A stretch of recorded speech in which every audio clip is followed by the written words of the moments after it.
नमस्कार मित्रों, मैं हूं कमल दुबे, आपका ज्योतिष मित्र सौभाग्य सलाह में आपका स्वागत करता हूं। प्यारे दर्शकों, आज बहुत ही मज़ेदार विषय लेकर के आपके बीच में उपस्थित हुआ हूं और सबसे अच्छी बात यह है कि इसमें आपको ज्योतिष गणनाओं की ज़रूरत नहीं पड़ेगी।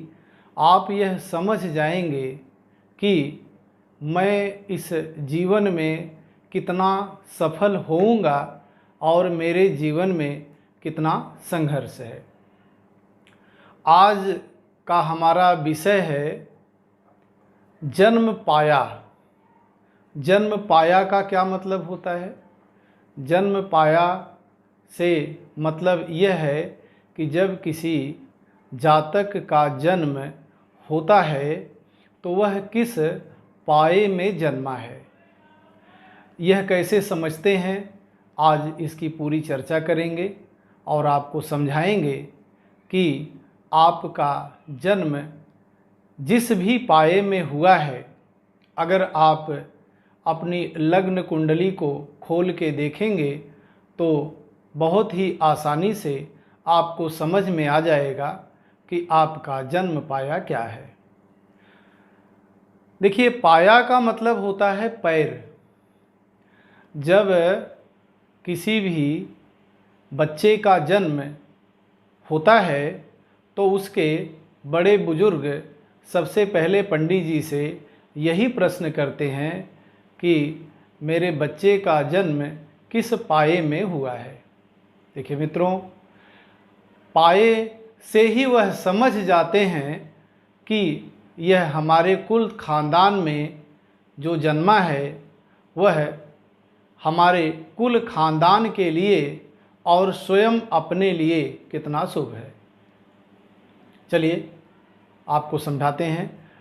देखिए, आपको अपने जन्मांक चक्र को देखना है। कहने का मतलब है लग्न कुंडली को देखना है। अगर आपने अपनी कोई कुंडली बनवाई है तो उसमें लग्न कुंडली को सामने रख लीजिए और देखना है कि चंद्रमा कहाँ बैठा है। मैंने बहुत सारे वीडियो बनाए हैं, सब में आपको समझाया है कि जहाँ ल लिखा होता है उसी को हमें पहला घर समझना है। तो यह देखना है कि चंद्रमा पहले घर में विराजमान है, दूसरे घर में विराजमान है, तीसरे घर में विराजमान है, चौथे घर में विराजमान है, पाँचवें, छठे, सातवें, आठवें, नौवें, 10वें, 11वें, 12वें चंद्रमा कहाँ विराजमान है। उससे आप यह समझ जाएंगे कि हमारे जन्म का पाया क्या है। सबसे पहले जो सबसे अच्छा पाया होता है वह होता है चांदी का पाया। आपको देखना है, स्क्रीन पे आप देखिए, आपको एक डेमो कुंडली दिख रही है। उस कुंडली में चांदी का पाया उन जातकों का है जिनके जन्मांक चक्र के दूसरे घर में, पाँचवें घर में या 9वें घर में। दूसरे घर में, पाँचवें घर में या 9वें घर में चंद्रमा विराजमान है तो आप समझिए कि आप चांदी के पाए में जन्मे हैं। प्यारे दर्शकों, बहुत ही शुभ यह पाया है। व्यक्ति अपना विकास करता है, उसका एक सबसे अलग पर्सनालिटी होती है। वह समाज का विकास करता है, परिवार का विकास करता है। कहने का मतलब है कि वह जीवन में अपने साथ साथ समाज, परिवार का भी विकास करता है। उसका चहुमुखी विकास होता है और जीवन में संघर्ष की स्थिति कम बनती है। दूसरे नंबर का पाया होता है तांबे का पाया। अब चंद्रमा को देखना है कि अगर चंद्रदेव तीसरे घर में विराजमान है, आप डेमो कुंडली डिजिटल बोर्ड पे आपको दिख रहा है, उस पर जहाँ जहाँ चंद्रमा लिखा है आपको उसी पे ध्यान देना है। तो मैं आपको बता रहा था कि तांबे का पाया, अगर चंद्रदेव तीसरे घर में, सातवें घर में या 10वें घर में, इनमें से किसी एक घर में किसी भी जातक की कुंडली में विराजमान है तो यह तांबे का पाया लेकर वह जातक जन्मा है। अच्छा है ये भी, लेकिन दूसरे नंबर का है सबसे अच्छा चांदी का पाया, दूसरे नंबर पर तांबे का पाया। इसमें भी संघर्ष कम होता है, लेकिन व्यक्ति अपना व्यक्तिगत विकास ज़्यादा करता है, कुछ परिवार का भी विकास करता है, लेकिन सामाजिक वर्ग में बढ़ चढ़ के हिस्सा नहीं लेता है। अब हम तीसरे पाए की बात करते हैं, जो कि सोने का पाया है। आप डिजिटल कुंडली देखिए, उसमें अगर चंद्रदेव पहले घर में, छठे घर में या 11वें घर में अगर विराजमान है तो व्यक्ति सोने का पाया लेकर जन्मा है। जीवन में संघर्ष ज़्यादा होता है, विशेष करके पिता से संबंध उतना अच्छा नहीं रहता है, स्वास्थ्य के लिए भी बहुत ही अच्छा नहीं रहता है। कहने का मतलब है ऐसे व्यक्ति को संघर्ष जीवन में ज़्यादा करना पड़ता है।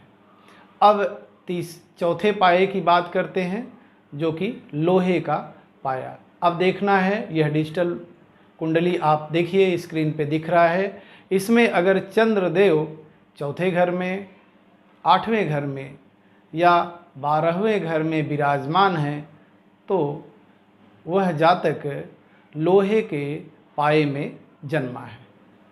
इसमें बहुत ही ज़्यादा संघर्ष जीवन में होता है। पग पग पर छोटे से छोटे कार्य के लिए संघर्ष करना पड़ता है और बहुत छोटी सी गलती करने पे भी अपमान सहना पड़ता है। कहने का मतलब है यह सबसे खराब पाया होता है।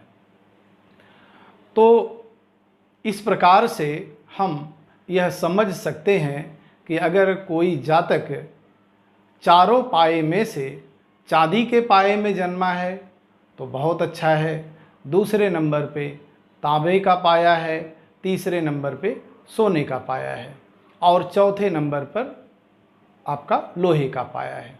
यह तो मैंने आपको यह समझाया कि आप किस पाए में जन्मे हैं।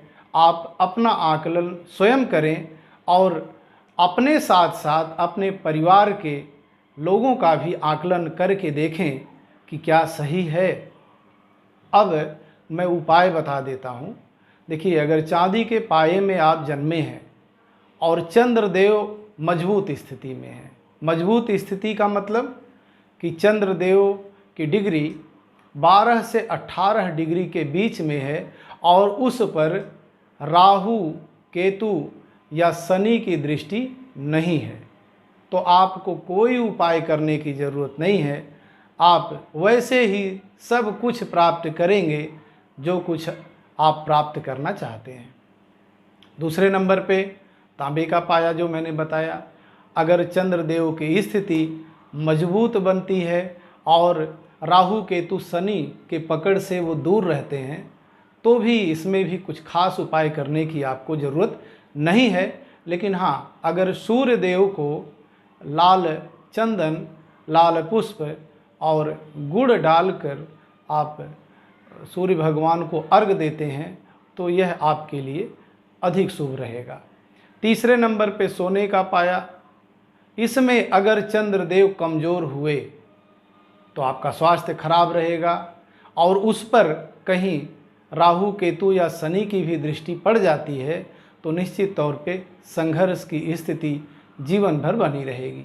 एक काम खत्म आपका होगा नहीं, दूसरा काम चालू हो जाएगा और आप परेशान रहेंगे। तो आपको महामृत्युंजय का जप करवाना चाहिए। तांबे का दान, सोने का दान, गुड़ का दान, गेहूं का दान समय समय पर करते रहना चाहिए। इससे जीवन में संघर्ष कम होगा। चौथे नंबर पे लोहे का पाया, इसमें तो संघर्ष रहता ही है और कहीं शनि, राहु या केतु से चंद्रदेव दृष्ट हुए तो यह संघर्ष बहुत अधिक जीवन में हो जाता है।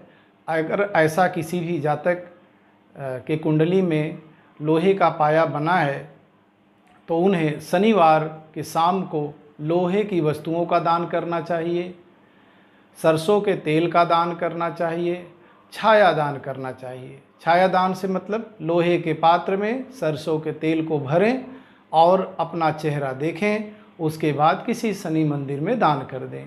काली उड़द का दान करना चाहिए और गरीबों को भोजन करवाना चाहिए। विशेष करके जो मैले कुचैले लोग हैं उनको अगर भोजन करवाते हैं तो भी जीवन में संघर्ष कम होगा। इस प्रकार से प्यारे दर्शकों, मैंने यह आपको समझाने का प्रयास किया है कि आप किस पाए में जन्मे हैं और आपके जीवन में कितनी खुशहाली है और कितना संघर्ष है। आशा है यह विषय बहुत ही मज़ेदार था, आपको समझ में आया होगा। और अगर आपको समझ में आया हो तो इसको वीडियो को लाइक, शेयर, कमेंट, सब्सक्राइब करना न भूलें। परमात्मा आपको हमेशा आपके ऊपर अपनी कृपा दृष्टि बनाए रखें। धन्यवाद।